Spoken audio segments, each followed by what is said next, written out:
Pokémon Scarlet and Violet was the most anticipated game ever, with over 10 million copies sold within the first 3 days.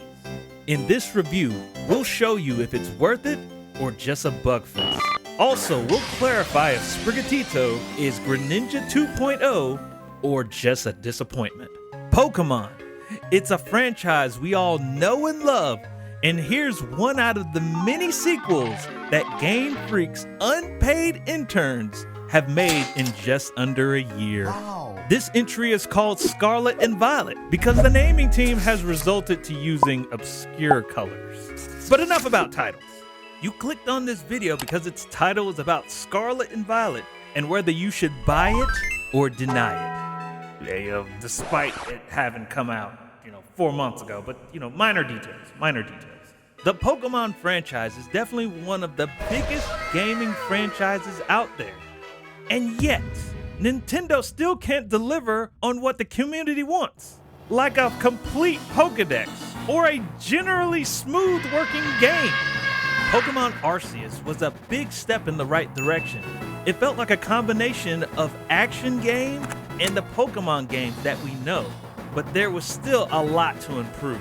Pokemon Scarlet and Violet is doing things differently, starting with the legendary Pokemon, which is used as vehicles and also available from the start of the game.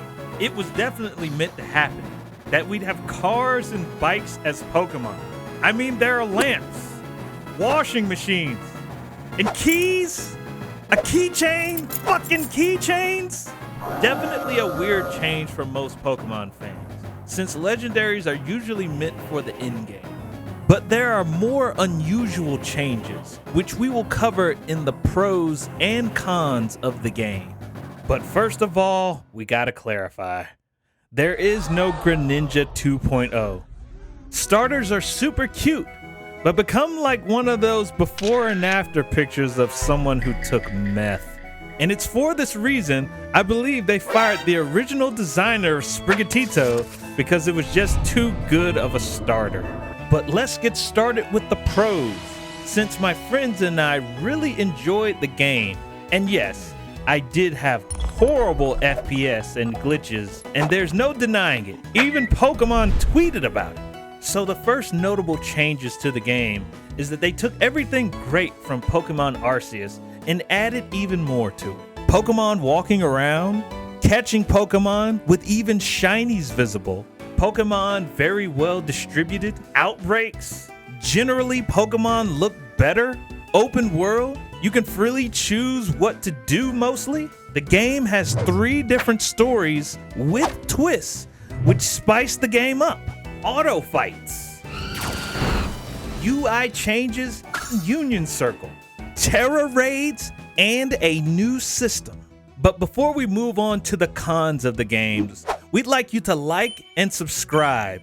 And also, in the comments, tell us your favorite of the pros so far. Moving on, I must say that Game Freak did a good job at many different aspects of the game, but we have to take a look at the negative aspects as well. For starters, how can a big company like Nintendo release such an unfinished game so early?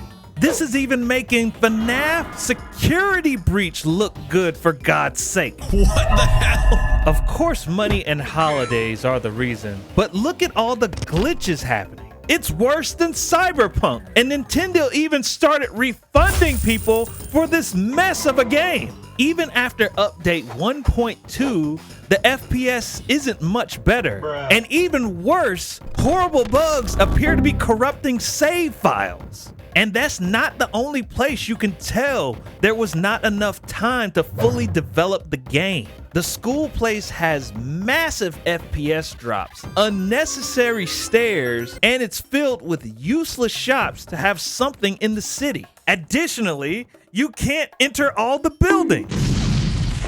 It's undeniable. Just look at that FPS and the position of the kids in the classroom. Oh, and we're not done yet. Every single piece of clothing has a single store. That's also an option to fill out a city, but if you look closely, most of the clothes look bad. The games in the past did it way better. And finally, we get to the last point. The loading times are a mess.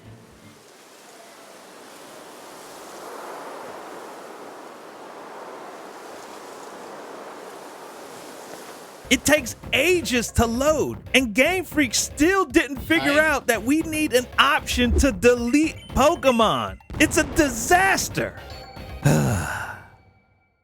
That's been a lot of pros and cons.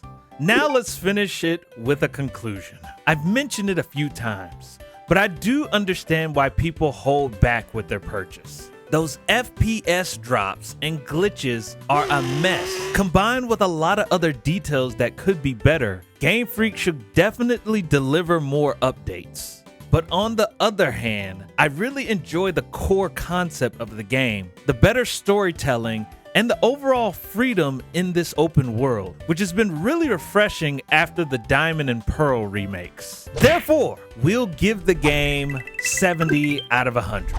Let us know what your thoughts are for the pros and cons of Pokemon Scarlet and Violet. Or have the cons been so bad that you're just waiting to get a complete game? Also, if you like this type of review, don't forget to comment on the next game you'd like to see. This has been Minimal Effort Reviews, and we'll see you in the next video.